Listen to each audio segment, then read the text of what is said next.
პრეეკლამსიის სპექტრი პოტენციური კლინიკური გამოვლენების ფილტვის შეშუბრება. პრეეკლამსიური სპექტრის მძიმე დასასრულის კლინიკურ გამოვლენას წარმოადგენს და ვითარდება დაახლოებით 10% შემთხვევაში.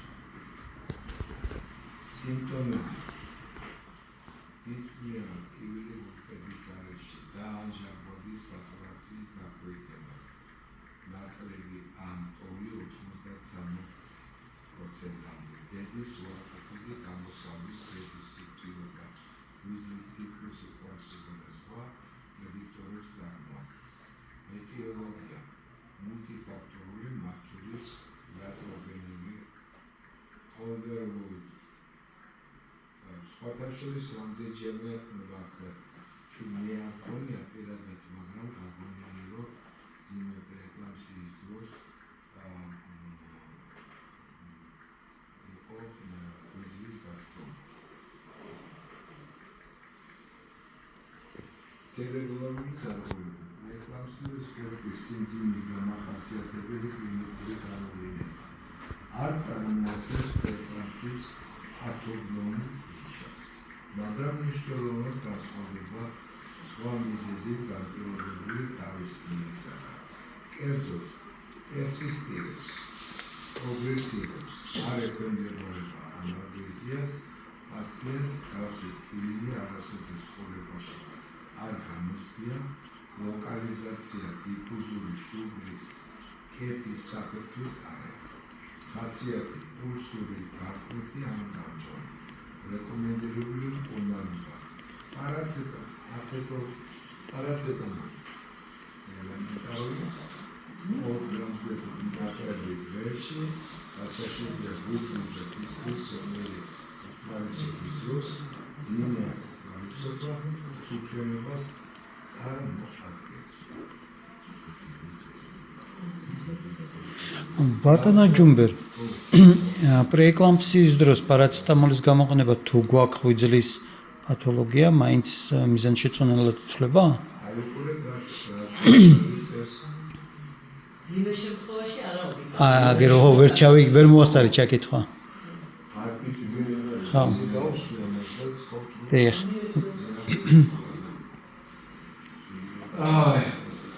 რა თქმა უნდა, ერთ-ერთი ყველაზე ცუდი გამოვლენა პრეეკლამსიის სპექტრის გარდა ცენტრალური ნერვული სისტემის მხრიდან.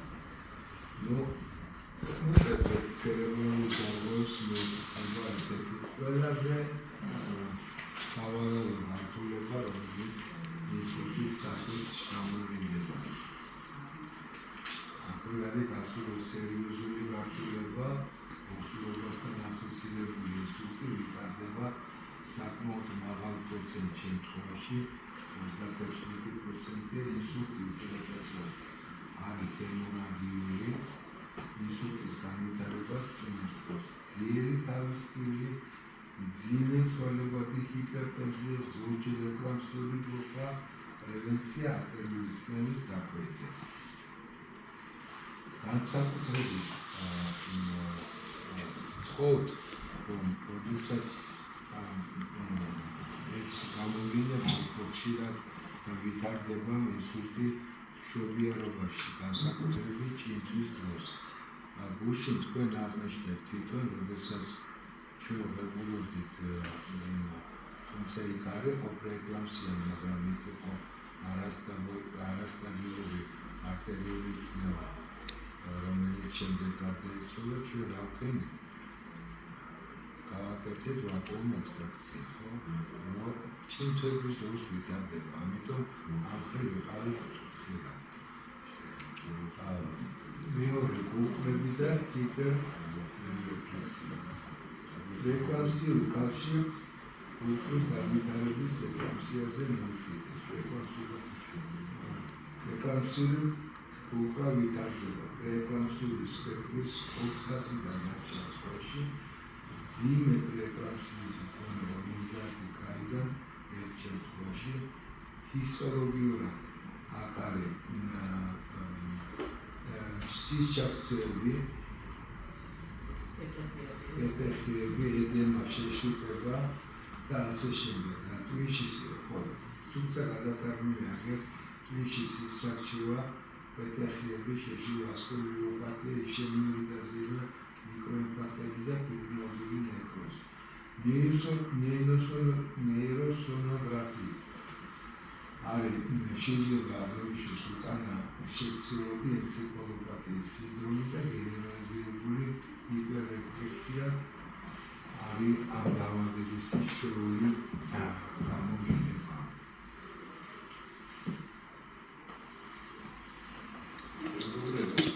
ამ პროგრამ უნდა გითხრათ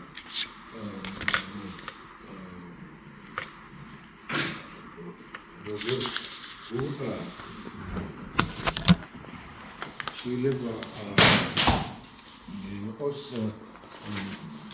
ძალიან ძიმე გამოვლენების მანიშნებელი და ძალიან ხოთ აიმახსოვრეთ რომ ამის შემდეგ შეიძლება ამას მოყოს სერიული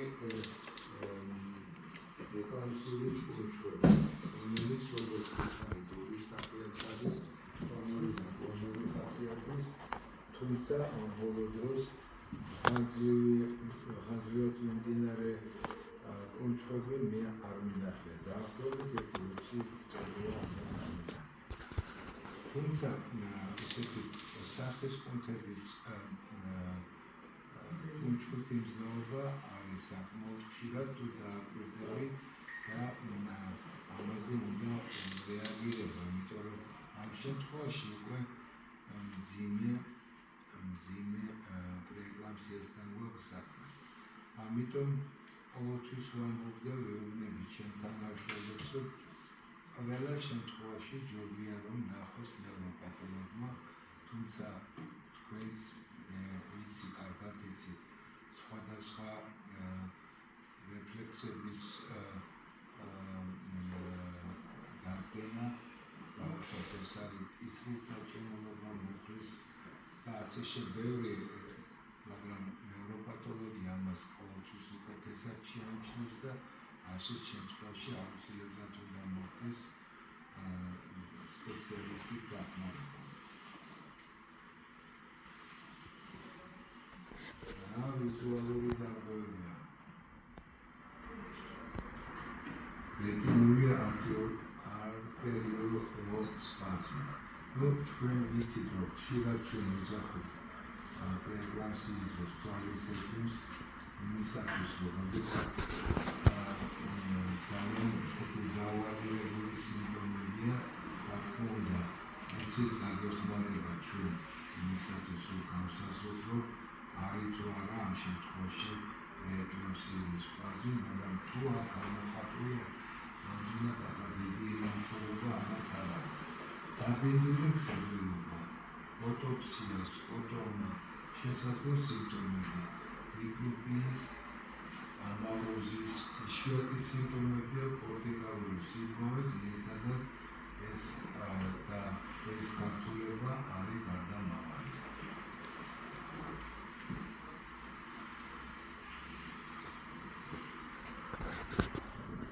ნევროპათოლოგის კონსულტაცია. მეტალური სტატუსის შესწორება, მხედველობის დარღვევა, ძლიერი პერსისტირებადი თავის ტვინი, რომელიც არ ექვემდებარება პარაცეტამოლის დარგიშვას. თავის ტვინი უეცარი დასაწყისი, კრანიალური გამოსახვის დიაგნოსტიკის ჩატარების გადაწყვეტილება ძირითადად უნდა იქნას ნევროლოგთა გუნდის მიერ რეკომენდირებულია თუ პერსისტენტული ცენტრალური ნერვული სისტემის ფოკალური დაზიანების სიმპტომები აღნიშნები გვაქვს. ატიპიური ეკლამსიური კროკა მაგალითად მაგნეზიალური თერაპიის მიხედვით განვითარებული წუძემეტ ეხანძრები განმეორებითი შეძენი განმეორებითი გულწრფელობა. Twins პრეეკლამსიის პოტენციური გამოყენებები ორიგინალისა და პოლიურიის შემთხვევაში მნიშვნელოვანია მეგობრებო აუცილებლად საერთოდ დიურეზის გასინჯვა. პაციენტებში, რომ ოლიგური ტრანზიტორული ჩვეული 1000 მილისე ნაკლები 4 საათში მშობიარობიდან და ლოგინობის ხანის პირველი 4 საათის განმავლობაში. პათოლოგიური 500 მილისე ნაკლები 4 საათის განმავლობაში კრეატინის კონცენტრაცია მეტი 1.1 მილიგრამ დეცილიტზე 24 საათის განმავლობაში პერსისტენტული ოლიგურია 500 მილისე ნაკლებია დღე-ღამის განმავლობაში. ოლიგური არ წარმოადგენს პრეკლამსიის სიმძიმის ნიშანს, მაგრამ წარმოადგენს თითქმის ფუნქციის გაუარესების კრიტერიუმს. მიზეზი ინტრაგრამული ვაზოსპაზმი და გლომერული ფილტრაციის 25% შემცირება. ეს არის ოლიგურიის ნიშანი, ხოლო ოლიგურია მიტარდება პრეეკლამსიური დაავადების დროს, გარდამავალი ოსურთა უშაქრო დიაბეტის ფონს.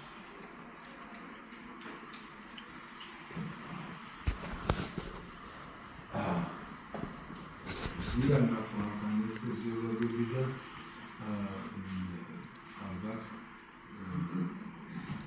დამეთანხმებიან, რომ ყოველთვის, როდესაც ჩვენ გვაქვს ძიმე, ხედავთ აქაც დაყენებულია ესეთი კითხვა. ამას, როდესაც გაქვს განყოფილება ინტენსიური თერაპიის, ალბათ ამაზე ლაპარაკი ძირითადია საათ. მაგრამ არის სიტუაციები, როდესაც შეიძლება იმდენად მწიფეა საშუალო სკოლი განმულები, მშობიარია და კიდევ რა სიტუაცია, ანდა მაგალითად ჭირდება საკეისრო კვეთა. ამ შემთხვევაში, რა თქმა უნდა, შეიძლება დაწვეს ესეთი პაციენტი სამიარო განყოფილებაში, მაგრამ ალბათ ჩვენ აქვს სწორი ტაქტიკა, როდესაც ასეთ პაციენტებს ვათავსებთ სტაციონარში. განსაკუთრებით 34 გესტაციის ასაკის შემდეგ. და რატო ხათუნა? იმიტომ რომ ხშირ შემთხვევაში ნეოგინეკოლოგს უჭირს პრეეკლამსიის შემდეგი ეტაპების ან სხვა დაავადებების გადასვლა, მაგალითად ეს არის HELLP სინდრომი. ბევრი რაღაცა შეიძლება იყოს, ამიტომ რა თქმა უნდა, ამ შემთხვევაში ჯობია, რომ პაციენტი მოთავსებული იყოს რეანიმაციურ განყოფილებაში. სამშობიარო განყოფილება. უნიკური სიტუაციის მიღების შემთხვევაში სწრაფი რეაგირებისათვის ნეონატოლოგთა სამიანი ანესთეზიოლოგთა გუნდების სიახლოვე ოჯახური გარემო ნაყოფის რომალებების მონიტორინგის მშობიარობის დროს ხშირად გამოყენებული ინტერვენციის და პროცედურების განმავლობაში. ახლა მეორე ინვაზიური მონიტორინგის და ვაზოაქტიური ინფუზიის სერვისის უფრო მეტი შესაძლებლობა ლეპის რეანიმაციის განხორციელების და დავამატებული უკეთესი დიაგნოსტიკის. საქმე ის გახლავთ, რომ შემოვარგებო ძალიან რთულია დღეს. თუ ჩვენ ვაწვევთ იცით პაციენტებს მძიმე პრეკლამსია, ვცდილობთ, რომ ის ჩვენ რეალობაში დავაწვინოთ რაც უძახით გიორგი თქვენ პატარა ევროპა ვითომ ბოქსირებულია ხო იზოლირებულია რატო? იმიტომ რომ ის რეალობა რაც არის რეანიმაციაში რა თქმა უნდა მისთვის შეიძლება მიუღებელი იყოს, მაგრამ დამეთანხმებით რომ მძიმე პრეკლამსიის დროს თუში მამაზე ვილაპარაკეთ, რომ აუცილებლად საჭიროა ცისნარე სიმშვიდე ჩვენ პირობებში, როდესაც ერთ ნახვაზე 200 ჯილარი არის და არ გაცვლიან არჩენ ამას მუშაობას და წამდაუწუმარი კიდევ მობილური ტელეფონების წრიალი, რა თქმა უნდა, ერთადერთი რეალური გზა არის ძიმე პრეკლამსიის დროს დავაწვინოთ ინტენსიური თერაპიის პროცესზე, თუმცა ჩვენების სამიანო განყოფილებაში მე მასწავლების ჩართვისას ვიხარით.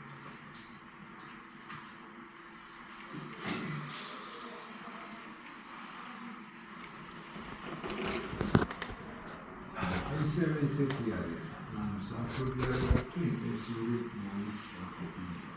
პრეკლამსიის დროს შესაძლებელია საჭირო გახდეს ინვაზიური მონიტორინგის და ინტენსიური მონიტორინგის გადაწყვეტილება პრეკლამსიის მქონე მშობიარის მართვის ადგილის შესახებ მიღებული უნდა იქნას მულტიდისციპლინარული გუნდის, ნეონატოლოგი, ანესთეზიოლოგი და ექიმების გუნდის მიერ და ეფუძნებოდეს საჭირო რესურსების ხელმისაწვდომობას. ალტერნატიული ვარიანტი ყველაზე მისაღები განყოფილებაში პაციენტის ერთიანი მოლა სამიანო და ინტენსიური თერაპიის მიერ.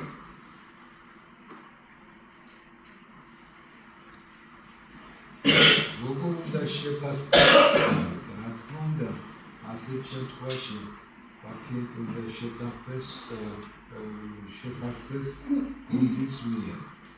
ეს არის პერინატოლოგი, ანუ ადამიანი, რომელიც აფასებს ნაყოფის დისტრესის ხარისხს, ეს არის ნეონატოლოგი, თუ ჩვენს რეალობაში ეს იგივე ადამიანია, ეს არის რა თქმა უნდა ანესთეზიოლოგი, რეანიმატოლოგი თავისი გუნდით, საშუალო და დაბალი პერსონალით და რა თქმა უნდა ეს გახლავთ ნეონატოლოგი. რა თქმა უნდა, იმიტომ რომ დღეს ნეონატოლოგიური სამსახური ნაკლებად ერევა ამ სიტუაციაში, თუმცა ყოველთვის ვამბობ, თუ ნეონატოლოგმა არ იცის მოსული ქალის ანამნეზი და მისი გართულებები მოსულობაში, მე ვფიქრობ, რომ ის ადეკვატურად ვერ მართავს ადრეულ ნეონატოლოგიურ პერიოდში ახალშობილს. ახაც ასეთი სიტუაცია პირველი სპეციალისტი, რომელიც მიანის შემდეგ ახასებს პრეკლამსიის სპექტრის მქონე პაციენტს, გახლავთ ანესთეზიოლოგი. რატომ? იმიტომ რომ უნდა დაადგინდეს სიმძიმის პრეკლამსიის სიმძიმის ხარისხი, სასუნთქი გზების დატოვება, ჰემოდინამიკური სტატუსის დამცველობა, კოაგულაციული პარამეტრები შეიმუშავა დინამიკაში, ყველა მოჩვენებული შესაძლებელია ძალიან სწრაფად შეიცვალოს. დამხმარე გითხარი. პირველი რაც თვალშესაცემია, ნეანს და ანესთეზიოლოგს ეშლება ცხვირიდან სუნთქვა. პირველი რაც უჭირთ პრეკლამსია, ცხვირის სუნთქვა. და სამწუხაროდ ამას აღვალებენ გაქციებას. გაქციება არაფრის შუაში არ არის, ხდება ცხვრის ხახის ლორწოვნის შეშუპება და შესაბამისად ეს არის პრედიქტორი იმისა, რომ უკვე შეიძლება დაეწყოს სუნთქვითი პრობლემები. ეს ერთი, ანუ დაიმახსოვრეთ, რომ თუ ცხვირის სუნთქვა უჭირს, აქ უკვე შეიძლება იყოს პრობლემა. მეორე, ეს არის იძულებითი პოზიცია, რომელიც ძალიან ხშირად ხდება, ექიმ რამდენიმე დღეა დაწოლილი ვერ სუნთქვა და ამიტომ დამждარი. განსაკუთრებით მინდა ვთხოვოთ ამ შემთხვევაში, რომ თქვენ უნდა მიიღოთ საწინააღმდეგო და აუხსნათ პაციენტს, რომ განსაკუთრებით არ უნდა დაწვეს ზურგზე, იმიტომ რომ ჩავატაროთ პოსტურალური სინდრომის ანუ ქვედაღრმენის სიმპტომის პრევენცია. ის უნდა დაწვეს ძირითადად მარცხენა თუ უჭირს მარჯვენა. მაგრამ ეს სიმპტომები რაც ჩვენ თქვით, რა თქმა უნდა, პროპაგანდაში შეაფასებს განსაკუთრებით სუნთქვის უკმარისობას. ანესთეზიოლოგი და ხშირ შემთხვევაში აგროს ექსკურსია არის დაქვეითებული, იმიტომ რომ თუ მაინც უკანიტარი, ამიტომ შესაბამის კურნალობას და გამოკვლევასაც დაუნიშნავს ანესთეზიოლოგი. ის არის პირველ რიგში ალბათ სპიროგრამას, იმიტომ რომ ნახოს თუ რამდენია ფილტრის მოსულობა. მორავის პროგონიარი ვიღაცის საქმეს აკეთებს, ამიტომ რა თქმა უნდა ანესთეზიოლოგი არის ერთ-ერთი ძირითადი კურნალი ექიმი ამ დაავადების აღზრდას დროს.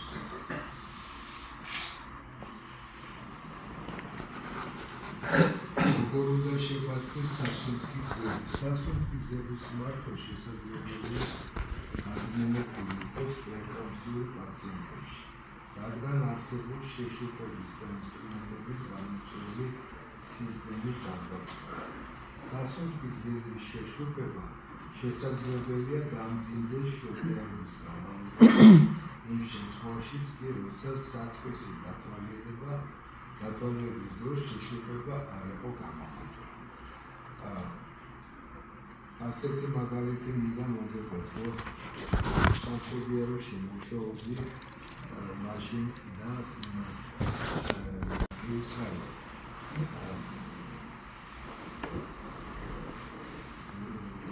ვერ გაუჩაუტარა მედიკომ ინტუბაცია და მამა ყავდა მყარი და იმ დღეს დასაფლავებული, როდესაც მოიყვანეს. სხვათა შორის ვერც ჩვენ ჩავდით მაშინ რატომ მიიღო გამოცხადებული და ჩემ ცხოვრებაში მაშინ გავაკეთე პირველად ადგილობრივი ანესთეზია. რატომ ამას შეშუპება შეიძლება იყოს არ იყოს ის წინ ინტუბაციის წინ, მაგრამ რამდენიმე მსვლელობის შემდეგ შეიძლება ეს გამოიხატოს. აქვე მინდა აზარში შესული ანესთეზიოლოგების ცოტა გავაფრთხილო. ეს არ ეხება ამას და არ ეხება. აქვთ რაღაცა აზარში შესვლა ანესთეზიოლოგს, როცა ვერ აკეთებენ ოპერაციები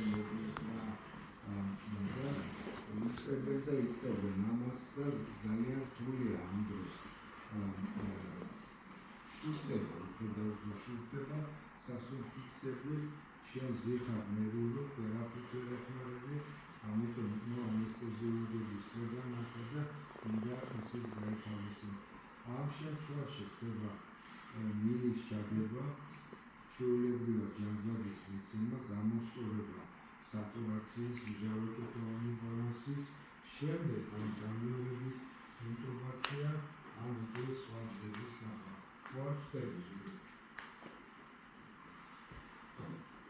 მაგრამ ესეთი შემთხვევები ყოლდა ხოლმე ფიტების დაუშავება, იმიტომ რომ აზარში შემას. ერთი მსვლელობა, მეორე მსვლელობა, მესამე და ასე შემდეგ. თავიდან, როდესაც ეს სიტუაციები ჰქონდა, ჩვენ ვიყიდით სპეციალური ლარინგოსკოპი, რომ ეს ახლა იმდენად კარგია, რომ ასეთი შემთხვევები ძალიან იშვიათია. თუმცა ხდება ამას წინათ ჰქონდა ჩვენ რაგვარი იყო ხათო ის უზიანი ხელარი იყო ის ნათიას მათესა უცხარიც გაუშვით ნორმალურად გაუკეთეთ საჭიროა და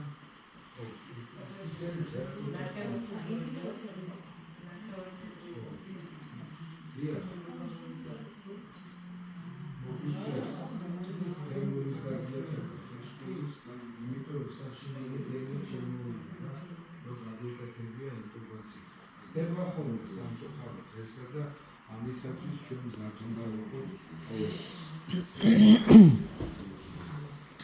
სასუნთქი გზების შეფასება ხედავთ რამდენი სლაიდია დაყოლილი ამისათვის. ადგილზე ხელმისაწვდომი უნდა იყოს გაზრდელებული სასუნთქი გზების გადაუდებელი მართვისათვის საჭირო აღჭურვილობა. სასწრაფო და გადაუდებელი სასუნთქი გზების ინტერვენცია შესაძლებელია საჭიროებისთვის. ძირითადად ეს არის საქმის კვეთის ზოგადი ანესთეზიის დროს ეკლამპსიური მოჭრის დროს სასუნთქი გზების დაცვის მიზნით ან მაგნიუმის სულფატის ტოქსიურობის და გადამეტებული დოზირების დროს.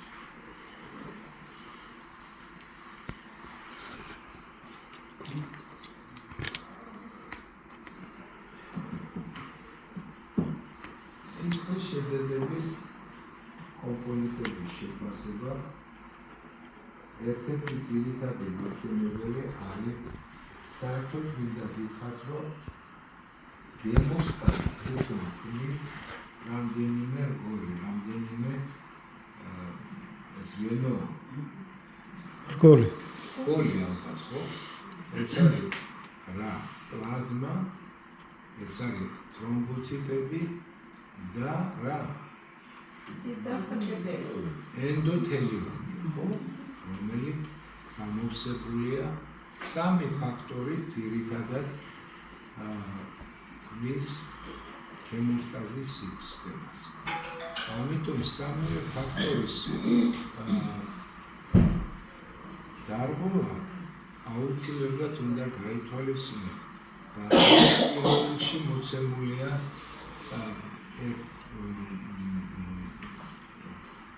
კლეტეჩნაი ზონო უძედული დიას უძედული ყოლი, რომელიც თრომბოციტების რაოდენობით არის გამოჩენილი. თრომბოციტოპენია ყველაზე ხშირი შორეული კოაგულაციური პათოლოგია პრეეკლამპსიის და ელფ-სინდრომის დროს. 20% შემთხვევაში თრომბოციტები არის 150,000 ნაკლები, ხოლო პრეეკლამპსიის სიმძიმის ნიშანი არის, ანუ თუ ეს არის 100,000 ნაკლები, რა თქმა უნდა, ეს არის საგანგაშო ძალიან. რითი არის საგანგაშო? მარტო იმით არა, მეგობრებო, ნუ გაიგებთ, რომ თრომბოციტები მარტო პრეეკლამპსიის პრედიქტორია. პრეეკლამპსიების გარდა თქვენ უნდა მიაქციოთ ყურადღება თრომბოციტების რაოდენობას ჰემოსტაზის არსებობის გასადგენად, იმიტომ რომ იცით, რომ სულ ამბობთ ჩვენებთან, რომ მინახია, რომ თრომბოციტები არის ნოლი, არა პრეეკლამპსიის გამო, არამედ სხვა მიზეზების გამო და სისხლის დენაც არის ნოლი. მინახია, როდესაც არის თრომბოციტები 100,000 და როდესაც თითქმის სისხლიდან დაიცალა. ამიტომ გემოსტაზის თვალსაზრისით ძალიან მნიშვნელოვანია თრომბოციტების რაოდენობის განსაზღვრა. სხვა კოაგულაციური კვლევების ჩატარება არ არის რეკომენდირებული ფიტისა და PTP-ის და ფიბრინოგენის კონცენტრაციის პრეეკლამპსიის დროს ნორმის ფარგლებში. რეკომენდირებულია მხოლოდ იმ შემთხვევაში, თუ პრეეკლამპსიას თანახმავს ისეთი გაფრთხილებები, როგორც არის პლაცენტის ზამთრა, სისხლის დენა, მიზნის წყალმოვარდნილობა, მწვავე თრომბოციტოპენია და გამორჩენილია აქ კიდევ ერთი დაავადება, რომელსაც ქვია რა? ელფ-სინდრომი. აუცილებლად ელფ-სინდრომის დროსაც უნდა იყოს თრომბოციტოპენია, დუნკერის ტივილი და დისპნეა, არტარიული გართულების პრედიქტორს წარმოადგენს.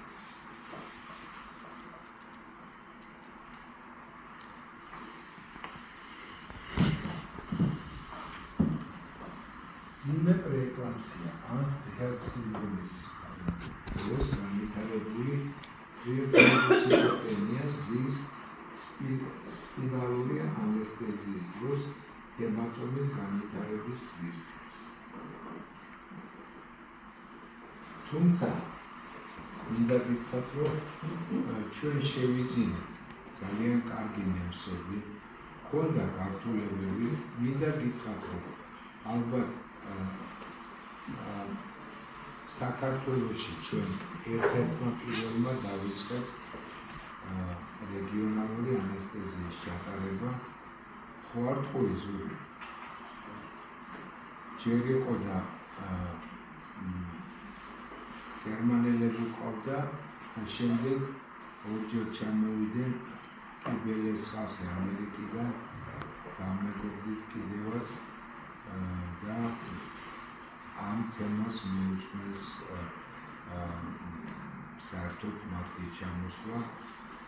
მეორე ჯერ უკვე ძალიან დიდი ბრიგადა იყო ჩამოსული და მინდა გითხრათ, რომ ეს გართულება თითქმის აღარ აქვს, თუმცა ჰემატომა რა თქმა უნდა შეიძლება მარტო ცუდი ინექციის გამო და ფუნქციის გამო არ იყოს და დამოკიდებულია ძალიან ბევრ რამეზე, მათ რიცხვში მაგალითად თვითონ ნემსის ხარისხი, ნიდრ როგორი ხარისხის არის თვითონ ნემსი, მაგრამ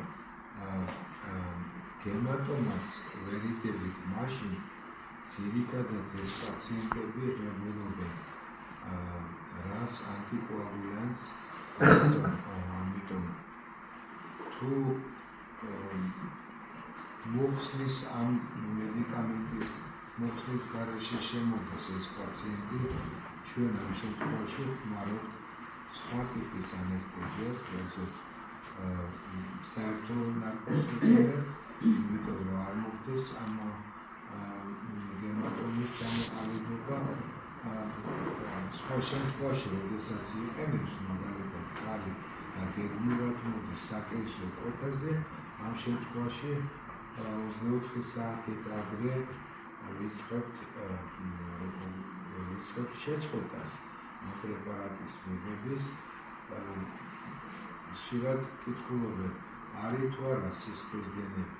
ყავს ისეთი პაციენტები, რომლებიც სულ ორამდე იწყებს ამ წამის გაკეთებას, მაგრამ ოპერაციას ვაკეთებ ყოველგვარი შიშის გარეშე, თუმცა კიდევ ერთხელ გიმეორებს, რომ 24 საათი ადრე ვსმით ამ პრეპარატის მიცემას, ხოლო ოპერაციიდან შეიძლება 12 საათში. სასურველია აქაც საკმაოდ რო გავიდეს ხოლმე.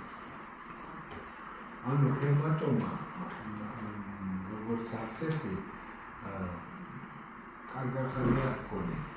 სხვა კოაგულაციის მეთოდების არ არსებობის შემთხვევაში რეგიონალური ანესთეზიის წარმოება რეკომენდირებულია, როცა თრომბოციტების რაოდენობა მეტია 75,000. სპინალური ეპიდურალური ჰემატომის ნიშნების მკაცრი მონიტორინგი. იცით რა, აპდეიტში, როდესაც შედიხარ, წამდაუწუნ ერთი და იგივე განხმართ, თუმცა მე შეიძლება გახსნა სპინალური ეპიდურალური ანესთეზიის დროს გართულები. იქ უკვე კიდე ერთი ასე ფურცელია და ასე უწყვეტად ზიხარ აპდეიტში. არა არის რეკომენდებული რეგიონალური ანესთეზიის ტექნიკის გამოყენება, როცა თრომბოციტების რაოდენობა მეტი არ მოდრის 50,000. ანუ ეს საკამათო თემა შეიძლება იყოს 80,000, მაგრამ ამ შემთხვევაში რა თქმა უნდა ვერ დააწარეთ ანესთეზიუმის იმას თავისი გართულების ეშინია, მაგრამ აკადემიურად 76,000 დროსაც შეიძლება რეგიონალური ანესთეზია. ზოგადად ამერიკული სკოლა შესაძლებელია თუ აი 80,000 მაშინ ვაკეთებ ინალგანისტები. რას 80,000-ზე მეტი პრაქტიკოს ტექნოლოგიები მაშინ ვაკეთებ. კი ვიცი თეორიულად მართლა არის. კი თუმცა არ აკეთებ. ხო მე კიდე ერთხელ ვერ ვფიქრობ რომ ამ ნემსების გამოყენებამ ძალიან შეუწყო ხელი ამ манипуляციის გართულების არჩევების შემცირებას. გადაწყვეტილება რეგიონალური ანესთეზიის გამოყენების შესახებ უნდა იყოს ინდივიდუალიზირებული, როცა თრომბოციტების რაოდენობა არის 50,000-დან 74,000. ასპირინის დაბალი დოზების გამოყენება გავლენას არ ახდენს რეგიონალური ანესთეზიის გამოყენების გადაწყვეტილებაზე. ასპირინი რა გახავთ?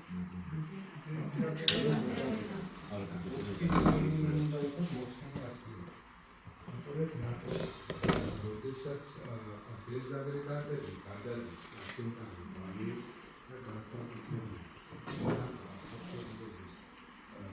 აგების დროს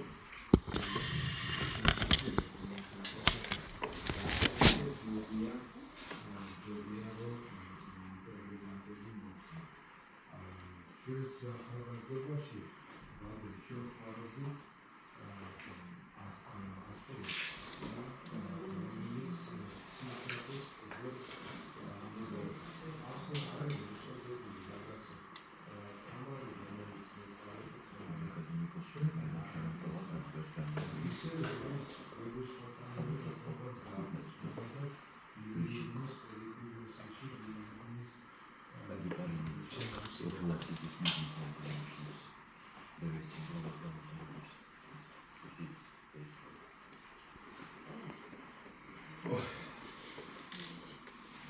Thrombocytopenias marker. Thrombocytების რაოდენობა 100,000-ზე ნაკლებია სისხლის რისკი მონაცემებში.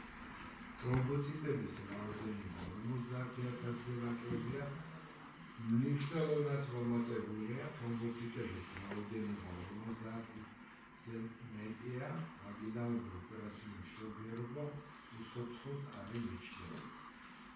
კიდევ ერთხელ გინდოდა, შეიძლება იყოს 80,000, მაგრამ ჰქონდეს ძალიან დიდი სისხლის დენა.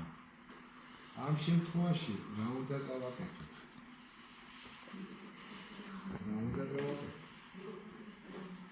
პირველ რიგში თუ გაქვთ დანიშნული ძალიან ბევრი წამლის დანიშნული, მესმის რომ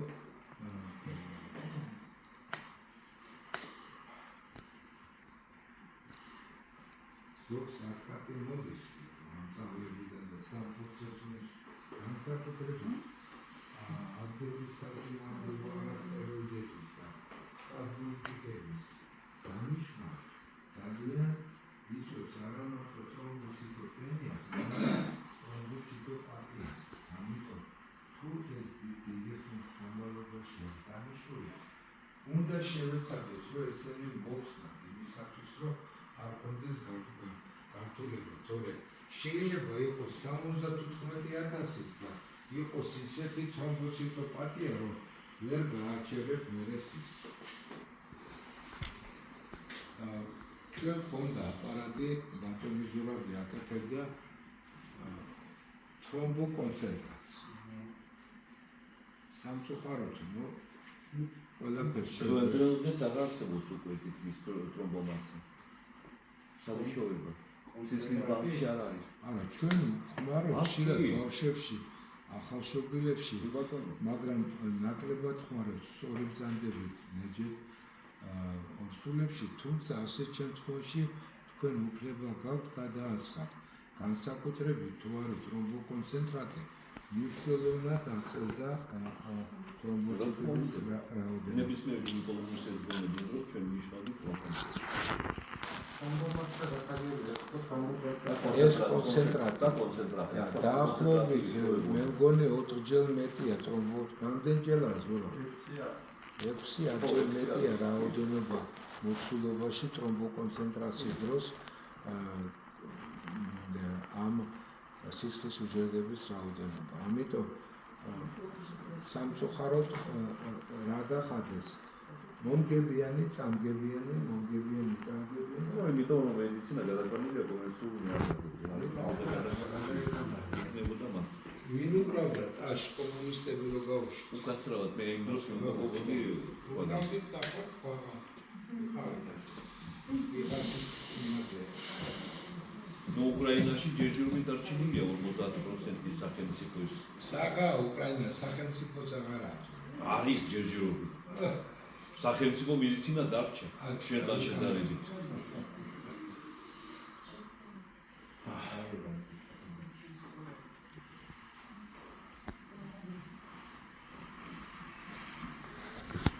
აგერ მივედით ზუსტად მათემამდე თრომბოციტების იმპულსი. ნაჩვენებია სწავე თრომბოციტოპენიური პაციენტები, როდესაც თრომბოციტების რაოდენობა 20,000-ზე ნაკლებია. ძლიერი სისტემა, შედარებითი ჩვენება, მძიმე პრეეკლამსიის მქონე თრომბოციტოპენიური პაციენტები, სისხლდენის გარეშე, პროფილაქტიკური თრომბოციტების ინფუზიის ჩატარება დამოკიდებულია პაციენტის სპეციფიკური ფაქტორების არსებობას. თრომბოციტების რაოდენობას სწრაფი დაკვეთილი. ასპირინის დაბალი დოზი ბოლოდროინდელი გამოყენება. თანხლებით პაციენტის ასლა, მძიმე ჰიპერტენზია. არ არის ნაჩვენები თრომბოციტების რაოდენობის შემთხვევაში, როდესაც მათი ნაჩვენებია 100% დამატება, არა მათი 10,000-დან 20,000 დამატება სისხლდენის გარეშე. შედარებითი უჩვენება, მშობიარე მწვავე თრომბოციტოპენიით 20,000 რაოდენობა სისხლდენის გარეშე სისხლის ბანკის წინასწარ უნდა იყოს გათვლილი და ხელმისაწვდომი იყოს თრომბოციტების ინფუზია. ჩვენების შემთხვევაში თრომბოციტების რაოდენობა მეტია 50,000-ზე გაზის მიზნით დიდი გეგმიური არაქირურგიული ჩარევა. შენიშნა ეს გახლავთ ერთ-ერთი ორგანიზაციის, სამედიცინო ორგანიზაცია, ამერიკის კერძოდ გინეკოლოგთა ასოციაცია აღიარება ამ რეკომენდაციას.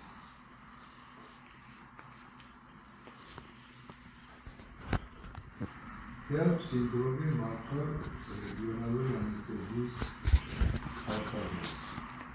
რეგიონალური ანესთეზიის წარმოებისათვის თრომბოციტების უსაფრთხო ზღვარი დადგენილი არ არის. რეგიონალური ანალგეზია სისხლდენის რისკი მატულობს კათეტერის ჩაქმნის ან ამოღების დროს. ოპოიდების ინტრამუსკულარული შეყვანა ასოცირებულია სისხლდენის მომატებულ რისკთან. ოპოიდების ინტრავენული შეყვანის დროს სისხლდენის რისკი არ არსებობს. რატომღაც ყოველთვის ხმარობთ ინტრამუსკულარული. დააკვირდით ამ წასას. შორისის მთლიანობის აღდგენის დროს შესაძლებელია ინფილტრაციული ანალგეზიის ჩატარება, ვინაიდან ეს ანალგეზია არ იწვევს სისხლდენას, მაგრამ მათ უნდა დაიმახსოვროთ, რომ შეიძლება იყოს ალერგიული და ამიტომ სიმართლე უნდა იყოს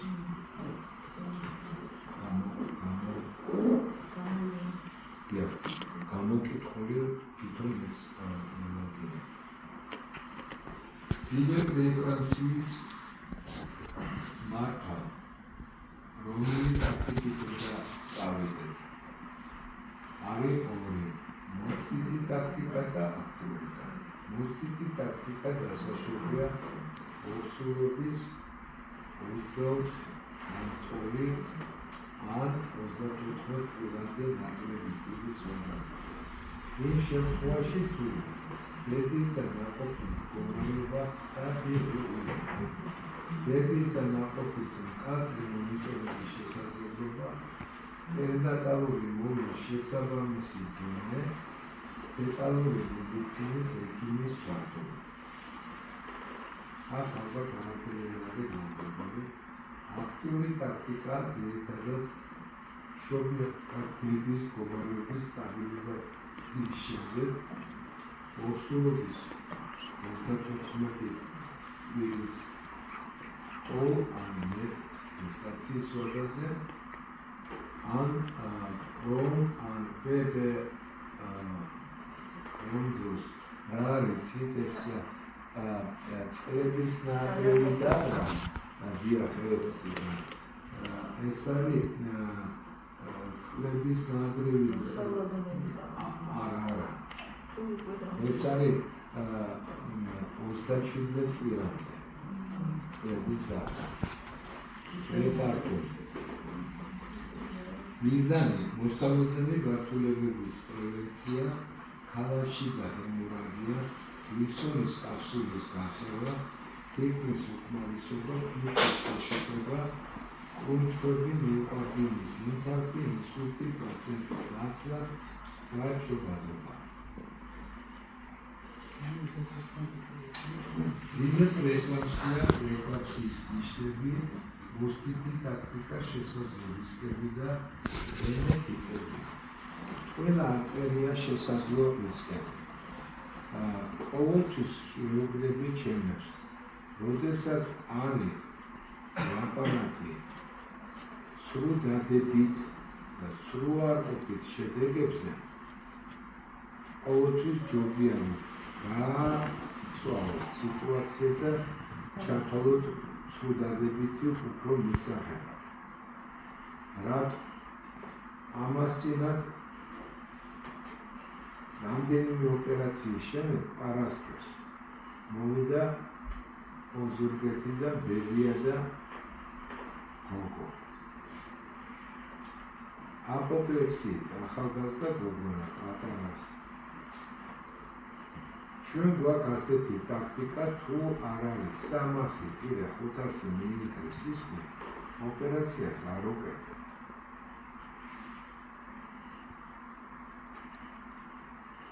განსაზღვრო ეს დაუნიშნეთ თან ცოტა ტკივილები ქონდა დაუნიშნე ანთების საწინააღმდეგო არასტეროიდი პრეპარატები ლეტალურად და თქვი თუ გინდათ დაწეკით თუ გინდათ ხვალ მომიტანეთ სისხლის ანალიზი რა თქმა უნდა გაიზომა პულსი გაიზომა წნევა და ხვალ მოწამდით ხედავ მეორე დღეს მირეკავს ბებიამისი კინაღა მომიტა შვილიშვილი იაშულში ძლივს გადაარჩენეს საკვერცხე იყო გახეთქილი დაურეკე იმ წუთში ვამოს ანუ მუქა რა ხდება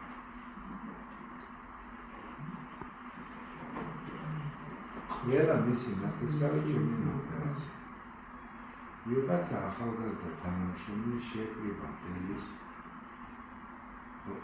კითხე იყო 250-300 მილილიტრის სისხლი ამის გამო ვიღაცას ხელი ეფხანება აი წარმოიდგინეთ იმ ოჯახმა უნდა იფიქროს რომ რაღაცაში ჩვენ შევხვდით რაღაცა არ გავუკეთებთ მეორე მაგალითი არის ის რომ მე და ირინამ გავუკეთეთ შუაღამეზე გავაკეთეთ საშვილოსნო გარეშე ოპერაცია შეუნარჩუნე მილი კოგულეთელი კალი იყო გადის წელიწადნახევარი კიდევ ამა მიზახიან ხო გამოვდივარ კიდე და კიდე 2 საათია თუ რაღაცა და მაგარი როგორ აიქი მოსახდე აღრაზებულად მე ვთქვი რომ კარგად არის ყველაფერი კარგად არის გაკეთებული ხო შენ მასე მითხარი და წინაზეც ესე წელიწადნახევრის წინ და მაინც არის რა უნდა მეთქვა რა უნდა ეს მილი თუმცა ამ შემთხვევაში სხვა ნიში იყო რა უნდა მეთქვა ასეთ შემთხვევაში უნდა ვუთხრა რომ მე ვთხარი ისეთ რა არ შეიძლება მე ვთხარი გადახრა მარცხნივ მარცხნივ ცოტა დაიწყა მაშინ ამიტომ აი ას ჯობია რომ გააკეთო ვიდრე არ გააკეთო ამიტომ რატო გავაკეთე ეს პარალელები როდესაც არის აი თქვენ ეჭვგეპარებათ ძიმეში და საშუალოდ ძიმეში რა თქმა უნდა გაკეთეს ჯობია გიპერდიაგნოსტიკა ვიდრე მერე გაგერთულდეთ და რაღაცა არ მოხდა. თუმცა მინდა გითხრათ, რომ ჰიპერდიაგნოსტიკა უყვავს ზრდის დედის ტრავმატიზმის, დედის სიკვდილობას, სისხლდენის მაჩვენებლებს და რაც თავარია კიდე საკეისრო კვეთის გართულებებს. მოგონიათ, რომ საკეისრო კვეთა ასე უწყინარი ოპერაცია. მე გითხარით, შარშან წინ გრიგოლეთში ნევროლოგები აკეთებენ კონფერენციას და პირადად დამპატიჟეს ძირითადად იყო უროლოგიის ეროვნული ცენტრი. გამოდის ჩემი მეგობრის შვილი, ზოგი ჩვენთაგანი იცნობს კარგად, ვაჟა ხელაია და ამბობს, რომ ხო, ვაჟა მამამისია, ალეკო ხო. სამი ბავშვი ყავს. აი, საქმე ეხებოდა შარდის შეუკავებლობას. მეო, ჩემიო სამი ბავშვი გავაჩინე იმიტომ, რომ საკეისრო კვეთით, რომ ყველა მშობიარობის შემდეგ არის შარდის შეუკავებლობა. მარასმი. თან წინადღეს ჰქონდა უხილესი პაციენტის მეხორციელების გამო ოპერაცია. რა უნდა მეკნა? ვეღარ მოვიწვიეთ და გადავარე ისე რომ მიარის. თუმცა ალეკოსთან ერთად ბევრი ოპერაცია გაუგო. ჩვენ დავაწყებიეთ მარას ვაგინალური სეპარაციები და ვაგის ჩაგრობა ასე შემდეგ. ხო. ანუ გაუგება ეს არის მარაზმი. საკეისრო კვეთა თუ არ ჭირდება, არ უნდა გაკეთდეს მეგობრებო. მიუხედავად იმისა, რომ ხო მაგის გაკეთება ზოგიერთვისათვის მართლა არაფერი არ არის, მაგრამ იცი, რომ რამდენი გართულებები მოყვება. ელემენტარულად ისეთი, რომელსაც ვერ მართა იმბოლიზაცია. რისკები და ბენეფიტები. რისკები ოსულობის მეორე ტრიმესში დაწყებული მძიმე პრეეკლამსიის მართვა მოსთითი ტაქტიკით 25-63%, ასოცირებულია დედის ხილთან ნაყოფის ხილ სერიოზულ გართულებებთან. HELLP სინდრომი, თირკმის უკმარისობა, პლაცენტის აზლა, ფილტვის შეშუპება, ეკლამსია. გაფრთხილება არ არის ასოცირებული დედის ბენეფიტთან, პირიქით მატულობს რისკი დედის ჯანმრთელობისა.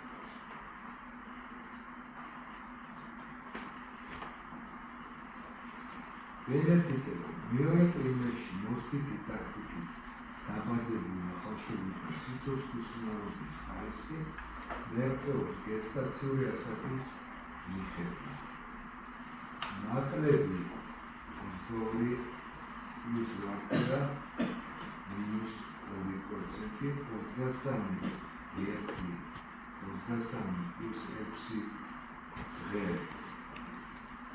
13%, 24 პლუს 6 ღე 33%, 25 უკვე აი ამხელა პროცესით განიცადება.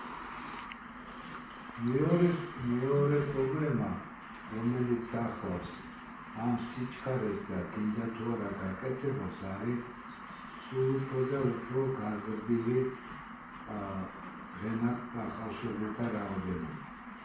როგორ ფიქრობთ, რა თქმა უნდა, ჩვენი შესაძლებლობა ამ მხრივ ძალიან გაიზარდა და ფაქტიურად იყო პერიოდები, როდესაც ჩვენთან ახალშობილი დღენაქვი არ ხდებოდა.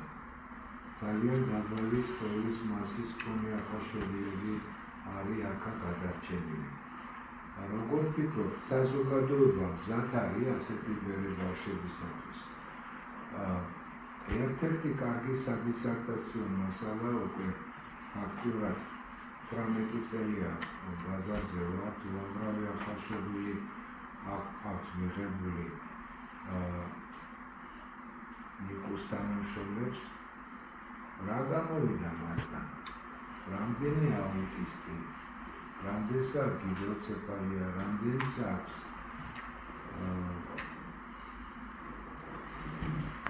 PCP და ასე შემდეგ და ასე შემდეგ. ერთი 3 თუ 4 წლის წინ ვარნალია ჩამოსული ჩვენი მეგობარია, იცნობს ირინა, არის რეპროდუქტოლოგი და თბილისში მოეწყო ქართველი და ისრაელი მეანგინეკოლოგების შეხვედრა. იყო ძველი პოსტარო იყო, რა ქვია ეს კარგი სასტუმრო ძალიან.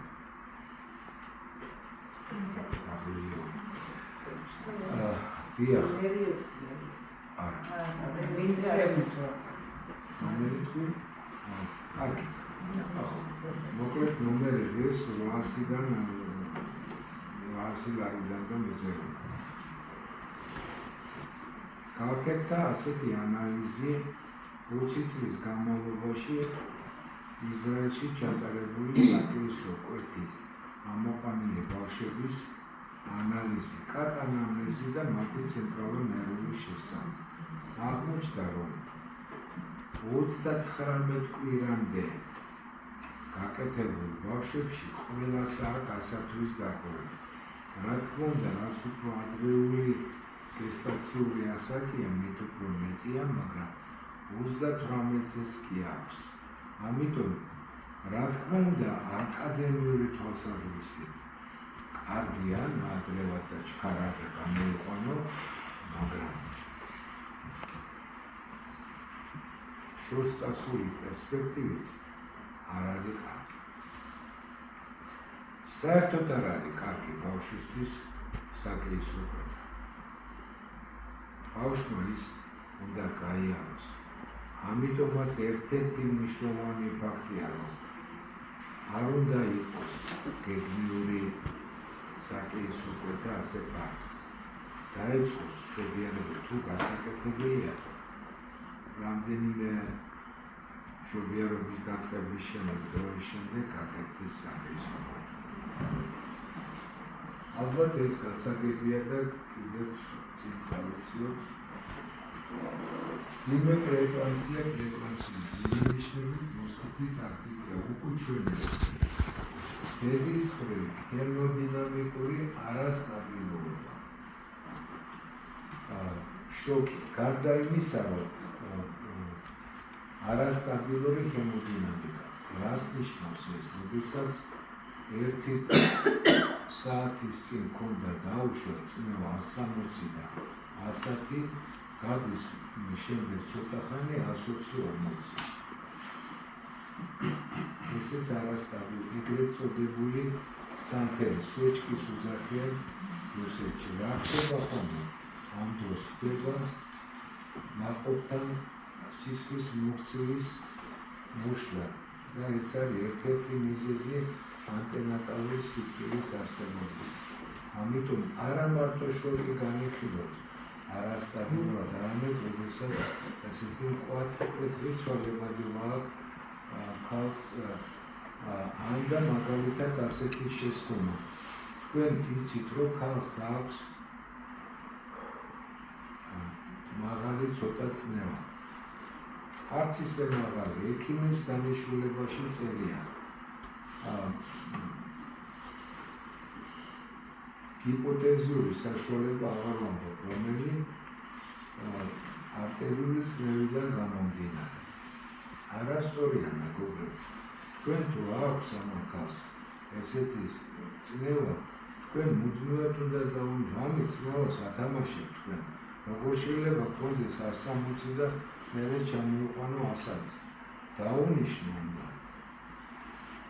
არავითარ შემთხვევაში არ შეიძლება. იმიტომ რომ არის საშიშროება ანტენატალური სიკვდილისა. პერსისტირებული ჰიპერტენზია. პრეეკლამსიის მძიმე ნიშნები, თვითმფრინავის შეშობება, თვითმფრინის უკმარისობა, ინსულტი, მიოკარდიუმის ინფარქტი. ნაყოფის მხრივ რა არის? ნაყოფის სიკვდილი, ნაყოფის ტესტირების პათოლოგიური მონაცემები, ნაყოფის სავარაუდო წონა ჩამორჩება 5%-ზე, უიღო ჰიდროამიონი ნაყოფის სიცოცხლის უნარიანობა დაბადების შემდეგ საგალო, მაგრამ ღრმად განაპირობა. Ну, ძალიან ცუდად ერკვევიან რა არის პერცენტილები. თუ გინდათ აგიხსნით, თუ გინდათ დავანებოთ. მინდა. მე მინდა. ეს მასდა დავაგე. ავიღოთ ასეთი გული. მედინას დაგვაშლის თომი სამედიცინო პერსონალის დაუშვათ ფეხის ზონა. რამდენი ვართ აქ? ნუ 25 კაცი, ხო? იანვარი 25, ხო? არ არის ამოხერში თუ არ მოიტანე. აი აქ არის პერცენტილები. აღმოჩნდება, რომ ამ 25 კაციდან 29-ს გვაქვს აი ასეთი ფეხის ზონა.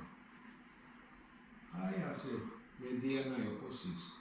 დანარჩენებს აქ ძალიან ხვევი, ან ძალიან მაღალი. გასაგები ხო? თუ კარგად გაზომავ, ხო, ყველა სხვადასხვა იქნება, იშვიათად იქნება, ხო. აი, მაგრამ ძირითად ჯგუფს აქვს აი ეს არის ნორმა. 5%. რაც შეეხება 5%-ის ზევით და ქვევით, ეს არის უკვე პათოლოგია. გამიგეთ რა? როგორ ითვლება ნაყოფის გიპოტროფია, დავუშვათ ეხოსკოპია. ის ზომავს რამდენიმე ზომას. თვალბუდის ზომას, ხრების ზომას, BPS ვიბროფაკტორ და მერე ამას უყურებს პერცენტილებში და თუ რომელიმე პერცენტილი არის შესული ზომა, ამბობს, რომ აქ არის ზრდის შეფერხება, არსებობს სამი სახის დაიმახსოვრეთ, არის სიმეტრიული, როდესაც თავის ზომებიდან ტანის ზომები ერთიანად ჩამორჩება, გესტაციურ ამოსაზე ეს ცუდი მაჩვენებელია, მეორე არის ასიმეტრიული, როდესაც თავის ზომა ემთხვევა გესტაციურ ამოსაზე, ესე იგი ეს კარგი პროგნოსტიკული მაჩვენებელია და მე კიდე გამხდარი სუსტი ბავშვები. თქვენ გონიათ, რომ 36-35 წლის შემდეგ ბავშვი იზრდება, ნურას უკაცრავად იზრდება სულ ძალიან 10-20-30 გრამი მაქსიმუმ, მაგრამ არის შემთხვევები, როდესაც ბავშვი მუსტაწყობებს წონაში იკლებს. ეს არის ეწოდი გამხდარი სუსტი ბავშვები და ეს ერთ-ერთი მიზეზია მუსტაწყობის დის შეფერხების.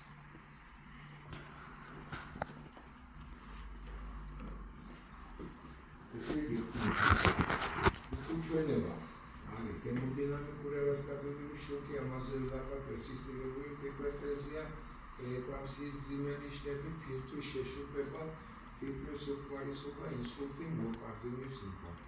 ნაყოფი წყურს, გითხარით, რომ ეს არის ეს მონაცემები, მაგრამ მოძე რა ქვია, პერცენტილებზეც მოლაპარაკეთ, ეს მოგონის ნაიჭი გასაგები უნდა იყოს. ძიმე პრეკლამსიის ძიმე ნიშნები, მოსტიკი, ტაქტიკი, მოკუჩვენება. სამიანი. როდესაც უკვე არავითარ შემთხვევაში არ შეიძლება მოსდა, ეს არის სინდრომი, პრეკლამსია, მაცინკის გასვლა, ნაადრევი შობიარობა და წყლების ნაადრევი დაყრა ღენაკლურ გესტაციურ ასაკში, ლაბორატორიული ამინოტრანსფერაზების მატება 6-დან 12-მდე, მეტი ორჯერ ნორმალიზებას არის, თრომბოციტების პროგრესული დაქვეითება, კოაგულოპათია, სხვა მიზეზი გაუხსნელი, როდესაც ვერაფრით ვერ ხდება, უჩნდება შედედების ფაქტორების მაჩვენებელი, ახალგანვითარებული ფილტვის ფუნქციის გაკვეთება ან პროგრესირება. ამაზე ვილაპარაკეთ თუ გახსოვთ რა ტესტია ფილტვის ფუნქციის გაკვეთებას.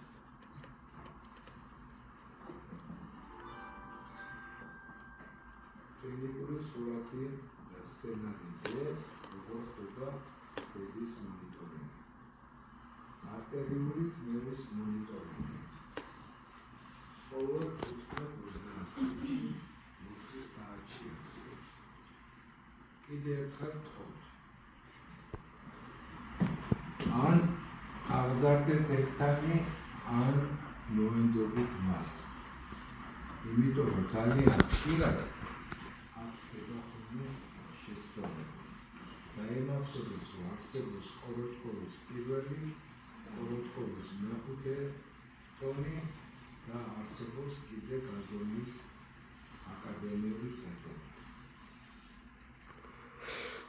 რამე არტერიული წნევის გაზონის მიზნით არ არის რეკომენდირებული ორსულის გაღვიძება, თუ არტერიული წნევა არის კარგად გაკონტროლირებული ეს განმავლობაში და პაციენტი ასიმპტომატურია.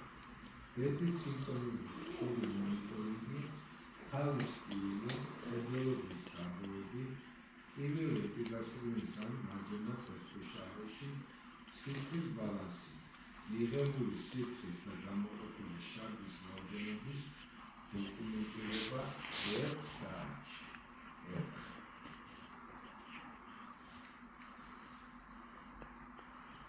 ანტიჰიპერტენზიული თერაპია.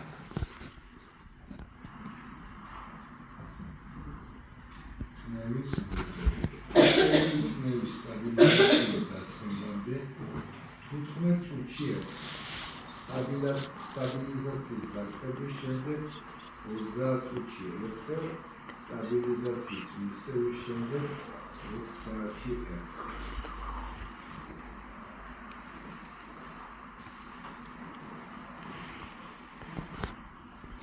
როგორ უნდა ვაწარმოოთ ორსულის მონიტორინგი ლაბორატორიული ტესტების მეშვეობით. 24 საათში ერთხელ სისხლის ანალიზი, შრატის კრეატინინი, რიგის ფერმენტი.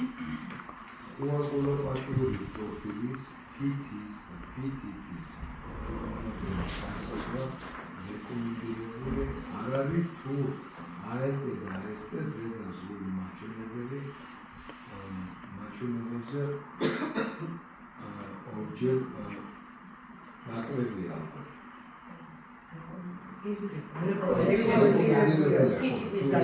რეკომენდირებული თუ მეტია რა თქმა უნდა. თრომბოციტების რაოდენობა ნაკლებია 100,000-ზე ამ პლაცენტის ასლა ლაბორატორიული მონაცემების პროგრესების შემთხვევაში რეკომენდირებულია ტესტების განმეორება 4-6 საათში ერთხელ.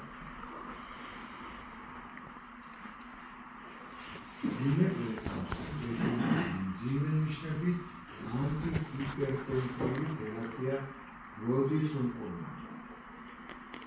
ჯერ არ მოსვლათ რითი უმკურნა. ანტიჰიპერტენზიული მკურნალობის დაწყების ძირითად კრიტერიუმს არტერიული წნევის მაჩვენებელი წარმოადგენს.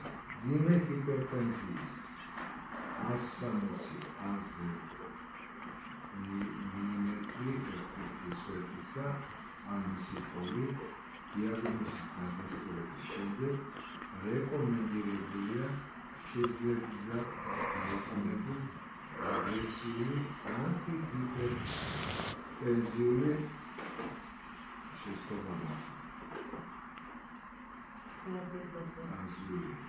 დაწყება არაუგენო 15-30 წუთის განმავლობაში.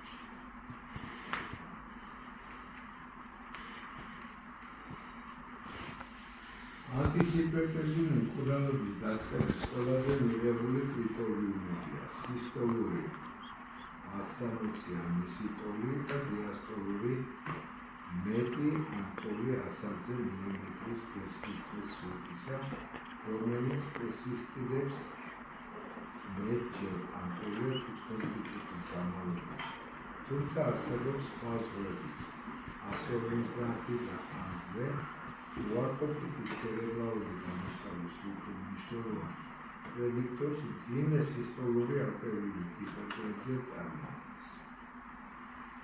გასაგები არა, იმიტომ რომ დარტყმითი ტალღა არტერიაზე ან ვენაზე ამ დროს მიმატებია.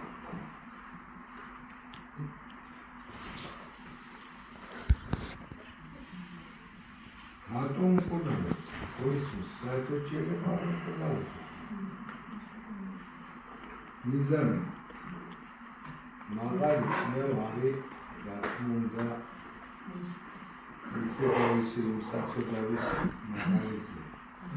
ინსულტის პრევენცია, ინსულტის განვითარების სიხშირე, არტერიული წნევის მაჩვენებლის მეთოდები, სისტოლური 160-96% შემთხვევებში, დიასტოლური მეტი ან სწორი 100-ზე, 65% შემთხვევებში და დიასტოლური მეტი 105-ზე, 73%. ანუ რა თქმა უნდა დიასტოლური წნევა სისტოლური წნევა არის ერთ-ერთი პრედიქტორი იმისა, რომ აქ შეიძლება განვითარდეს, რაც უფრო მაღალია, ერთ-ერთი ყველაზე მძიმე დაავადება ინსულტის სახით, მაგრამ არა მარტო სისტოლური წნევაა. თქვენ უნდა გაზომოთ კარგად დიასტოლური წნევა, ვინაიდან რადგანაც ამასაც ძალიან დიდი მნიშვნელობა აქვს. ანტიჰიპერტენზიული თერაპია არ იწვევს პრეპარატის პროგრესის პრევენციას. არ იწვევს პერინატალური გამოსავლის გაუმჯობესებას, ყველა ანტიჰიპერტენზიული პრეპარატი გადის პლაცენტაში. ახაც მეგონი არავითარი კითხვა არ გვაქვს. მძიმე პრეეკლამსია მძიმე ნიშნებით ანტიჰიპერტენზიული თერაპია რატომ მკურნალობს? არტერიული წნევის სწრაფი დაცემა იწვევს საშუალოს პერფუზიის დაქვეითებას და შესაძლებელია გამოიწვიოს ნაყოფის გაზის წვით. უსულოვნა პირობითად ინიშნა, არის იზომე, ის გაიზომავს. არ შეიძლება 3 საათია 200, მერე გაიზომოს და ეცემა 120-ზე. და ვინ იქნება დამაში? უნება არ იქნება. სამწუხაროდ. ჰიპერტენზიული თერაპიის დროს არტერიული წნევის დაწევის სასურველი გული მატებიდან წარმოადგენს. სისტოლური არტერიული წნევა 130 და 150 და დიასტოლური არტერიული წნევა 180. ისევე როგორც შაქრიანი დიაბეტის დროს ძალიან მაღალი გლიკემიის მაჩვენებელი არ შეიძლება დაიყვანოთ ჰიპოგლიკემიამდე. ნორმოგლიკემიამდეც. არც ნორმოგლიკემია. იგივეა აქ. ამიტომ რაზე თამაშობთ? ძალიან ხშირად არის ეს, რომ გარდა ამისა თქვენ უნდა განსაზღვროთ თუ ამბობ დავუშვათ ნიფედიპინზე, რომელი ნიფედიპინი დანიშნოთ და რა ინტერვალებით. ეს ძალიან მნიშვნელოვანია. ამისათვის როგორც მინიმუმ თქვენ უნდა გქონდეთ ყველაზე მინიმუმ ზუსტად 100 ჯვარი დღეს განმავლობაში 2 საათი ერთხელ მისი არტერიული წნევის მაჩვენებელი. ბატონო ჯუმბედა, რამდენი ერთეულით დასაშვებია დაწევა? 160 თუ აქვს? აი ბატონო. 130-ით დასაშვებია სისტოლური არტერიული წნევა. 130 საერთოდ ვოზის მონაცემები 140 160 არის, რა თქმა უნდა, დამოკიდებული ნორმატივი სისტოლური წნევა. და 90 არის ზედაზღვარი დიასტოლურის ვოზის მონაცემები. თუმცა ორსულებში? არა ორსულებში. მაგრამ როგორც ტრაუმული შოკის დროს გითხარით, იქ ასეთი მონაცემები ორსულებში ცოტა უფრო დაბლა არის. ამიტომ აქამდე თუ არის წნევა, იქ ჯობია იყოს სტაბილური ვიდრე არასტაბილური. ეს იგივეა შაქარი იყოს ჯობია მაღალი ვიდრე გიპოგლიკემია. ეს უკვე არასტაბილური შაქრიანი დიაბეტია, რომელსაც თავისი გართულებები აქვს.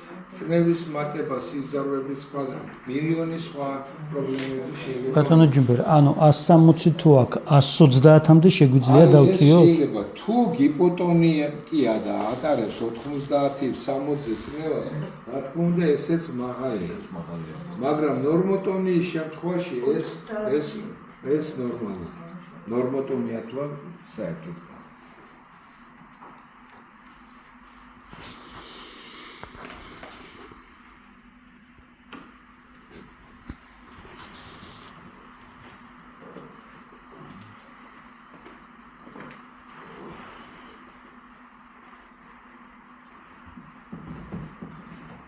რეკომენდებულია ორალური ან ინტრავენული ვაზოდილატატორები, ნიფედიპენი, ნაბეტალოლი და ჰიდრალაზინი.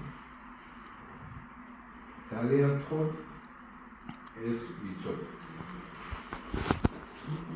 ძირითადი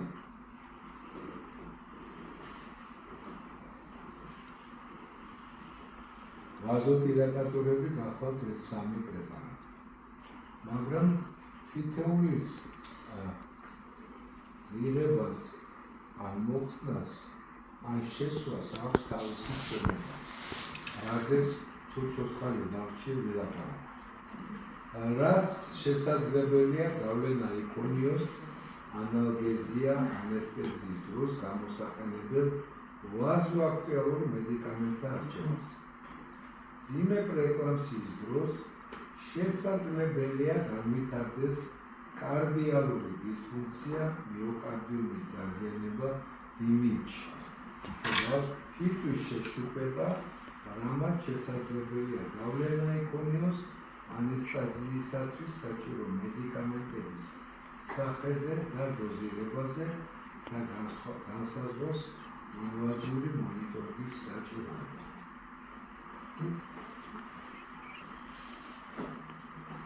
მეგობრებო, აქ ხშირად ხდება ასეთი, როდესაც მოდის მძიმე პრეეკლამსია, ანესთეზიოლოგი საერთოდ არ აქცევს ყურადღებას რა აქვს მიღება. ხშირად არის შემთხვევა, ვიწევს მედიკამენტების მიღების შემდეგ მაგნეზიის გადასვლის შემდეგ. მაგნეზიას თავისი ტოქსიკური ეფექტი აქვს და თავისი გართულებები აქვს, მაგრამ როდესაც მე ამას ვხედავ, უკვე ცოტა გარდა ამისა მიაქციეთ ყურადღებას ბოლოწინადე ინვაზიური მონიტორინგი, რომელიც კაიხანია უნდა. კარდიოქირურგიის დარჩა მხოლოდ ალბათ. კარდიოქირურგიის ჩვენ რო ქონდა ერთი წელი დილო გამოგვართა და მასა. გამოართო მე რა თუნდა ინდრეისა ძალიან იაფი და შეგვიძლია აი უყურეთ ისი გაუწუდა ბატონი. ინტრაარტერიალურად თავისი ჩვენებები აქვს ამ მონიტორინგს. ძალიან აქტუალურია, როდესაც კარგი პლასტიკურ ქირურგიაში მოხდენ ინვაზიურ მე არ ვიცი რა არის, მაგრამ როგორც კი ფიბრინოლის გააკეთებს ჩემი შორენა, მაყარის ვისურვი. მე კი რა ვქნა. ხო, გამოაცხადე ეს. არის მაგარი გასწრება. არტერიაში ჩატკა. არტერიაში არის. ინდრეისა ძალიან იაფია, რეგერები ძალიან ძლიერი და პირველზე დავისვენოთ, ხო?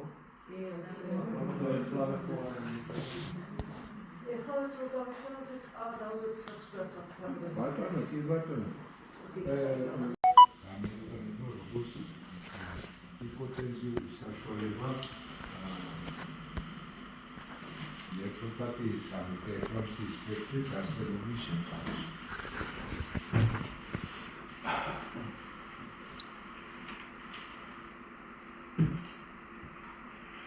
მძიმე არტერიული წნევის სასწრაფო მართვა. პირველი რიგის მედიკამენტი ეს არის ამერიკის ნეოგინეკოლოგთა ასოციაციის მიერ მოწოდებული გახლავთ ლაბეტალური, რომელიც გამოიყენება ინტრავენულად. აგრეთვე გამოიყოფა ინტრავენულად და მეორე პრეპარატი, რომელსაც ჰიდრალაზინი ჰქვია და გამოიყენება ორალური მეთოდით. აი ეს სამი წამალი მოწოდებულია ძიმე პრეკლამსიის მართვის დროს. იმ შემთხვევაში, როდესაც შეიძლება აღებული მოწმითი ტაქტიკა და აღნიშნული სამიანო სიტუაცია გვაძლევს საშუალებას, შეიძლება გამოიყენოთ მეტილდროპა, ზომიერი ანსაფრთხოა ნაყოფისათვის და მესამე პრეპარატი გახლავთ ლაბეტალური, რომლის მოქმედებას იწყებს მიღებიდან 2 საათის შემდეგ და იგი შედარებით უსაფრთხო გახდა. აქ ეს გამოიყენება სხვადასხვა სიტუაციაში. პირველი სამი გამოიყენება მაშინ, როდესაც არის საჭირო მიღება ღონისძიებების იმედიეთი ან PCR-ად, ხოლო მეორე შემთხვევა, რომელიც მოიცავს მეტილდროპა ლაბეტალურის გამოყენებას, ეს არის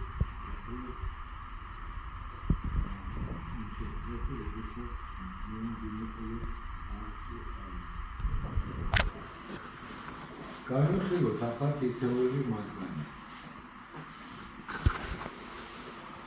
პირველი ლოგის კურნალობად განიხილება პრეპარატი ლაბეტალური, რომელიც როგორც გითხარით არის ინტრავენული შესაყვანი. მოკლედ ექიმთა ჯგუფი გვირჩევს ინტრავენულ ლაბეტალურს, როგორც პირველი რიგის თერაპიას, რადგანაც ის ეფექტური მოქმედებს სწრაფად და კარგი უსაფრთხოების პროფილია. როგორ უნდა შევიყვანოთ? დავიწყოთ 20 მგ ინტრავენურად 2 წუთის განმავლობაში, შემდეგ მიიღეთ 20-დან 80 მგ-მდე დოზები 10 წუთიანი ინტერვალით, მაქსიმალური ჯამური დოზამდე 300 მგ თუ აფერმის ქერა სამიზნე მაჩვენებელი მაღალი რჩება. თუ არა დავწყვეტ, მაგალითად შეიყვანეთ 20 მგ, შემდეგ 40 მგ, შემდეგ 80 მგ, შემდეგ 80 მგ, შემდეგ 80 მგ. წყვეტილი თერაპიის ნაცვლად შეიძლება გამოიყენოთ უწყვეტი ინფუზია 1-2 მგ წვერჩი სიჩქარი, არტერიული წნევის დაწევა იწყებს 5-10 წუთში და გრძელდება 3-დან 6 საათი.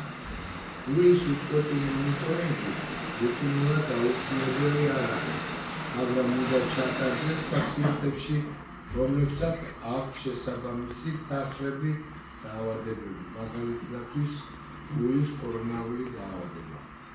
თუ მხოლოდ ლაბეტალურის არაეფექტურობას გავითვალისწინებთ, ამერიკის ნეოგინეკოლოგთა კოლეჯი, რომელიც აქ არის მოყვანილი, თავაზობს ჰიდროლაზინზე გადასვლას. ალტერნატიულად შეიძლება გამოყენებული იქნას გახანძლებულად გამთავისუფლების პეროლარული ნიფედიპინი ან ინტრავენული ნიკარდიპინი. მიაქციეთ მეგობრებო ყურადღებას. სამწუხაროდ საქართველოში აბსოლუტურად ეს ფარმაკოლოგიური პრეპარატი, აი ღებულობ რაღაცა პრეპარატს, ღებულობ ცნობილ პრეპარატს, ეს ფირმა შეწყვეტს მერე ფურნას და არის მერე ეხებზე კიდიათ ყველას. ფულზე ორიენტირებული ყველა. მაგრამ დააკვირდით აქა მე გითხარით, აქ პირველად გამოჩნდა გახანძლებული გამოთავისუფლების ნიფედიპინი. სხვადასხვა არის გითხარით და ამაზედაც ვილაპარაკებ, მერე თუ გინდა სურათებსაც გაჩვენებ, თუ აქ ინტერნეტი დაიჭირა. ჰიდროლაზინი, რომელიც გამოიყენება ინტრავენულად, რომელსაც გააჩნია ცოტა სედატიური ეფექტი, და რომელიც შეიძლება მივაკუთვნოთ პირველი რიგის მედიკამენტებზე. ჰიდროლაზინი დაიწყება 5 მილიგრამი ინტრავენულად 1-2 წუთის განმავლობაში, თუ 3 არტერიული წნევა 20 წუთის განმავლობაში ვერ მიიღწევა, საწყისი რეაქციის მიხედვით მიიღეთ 5-10 მილიგრამი ბოლუსი, თუ 24 საათის განმავლობაში 20-30 მილიგრამი ჯამური კუმულაციური დოზა არ უზრუნველყოფს არტერიული წნევის ოპტიმალურ კონტროლს, უნდა იქნას გამოყენებული ალტერნატიული საშუალება. არტერიული წნევის დაქვეითება იწყება 10-30 წუთში და გრძელდება 2-დან 4 საათი. თუ ჰიდროლაზინი არაეფექტურია, ამერიკის ნეოგინეკოლოგთა ასოციაცია გირჩევთ ლაბეტალოვზე გადასვლას.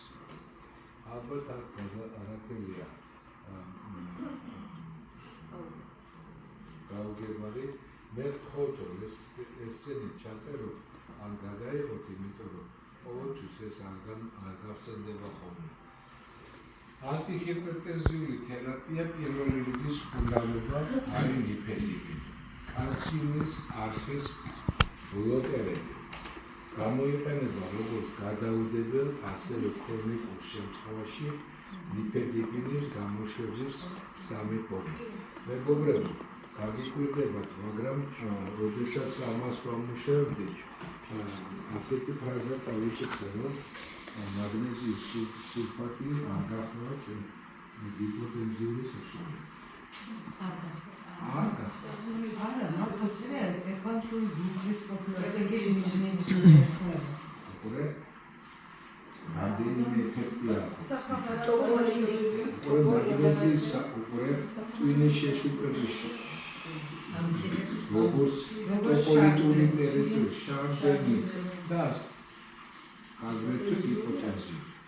მაგრამ აქ იმიტომ გეუბნებით, ყველაფერი იცვლება და გითხარით, რომ ექიმობა ეს არის ველოსიპედის პედალის რეალი. სანამ მატერიალებს მიდიხართ,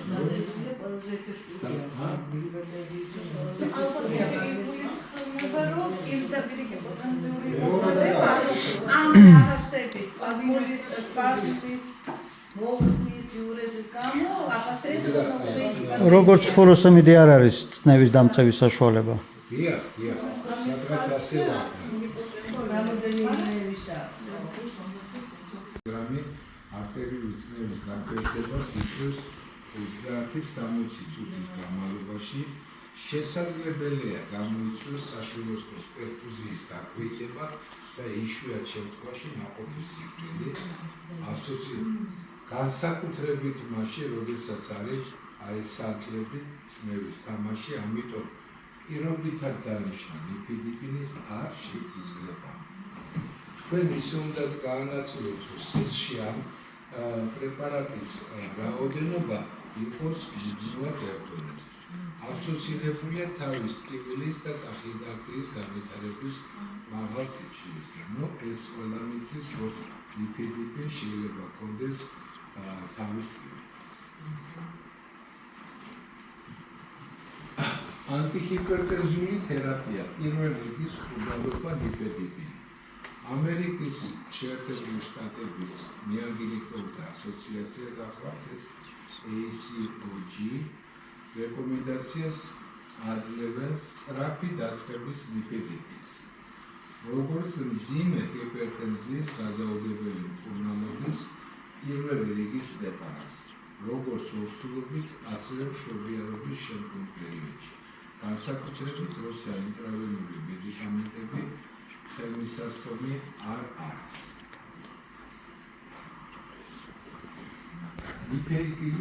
ნიფედიპინის გამოყენების რეკომენდებული სქემა არის: პირველი დოზა 10 მილიგრამი. თუ 10-20 წუთის განმავლობაში ეფექტი არ იქნა მიღწეული, განმეორებითი დოზა 10-20 მილიგრამი. თუ 20 წუთის შემდეგ არტერიული წნევა არ დაეცა, სრული ნიშნამდე კვლავ 10-20 მილიგრამი.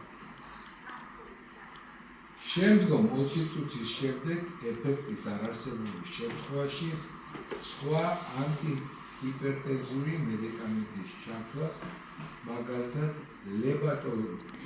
ბაბეტოლოლი. რომელიც იმუშავა ინტრავენურად, მაქსიმალური დოზა არის 120 მილიგრამი 24 საათში. უყურეთ როგორ ინიშნება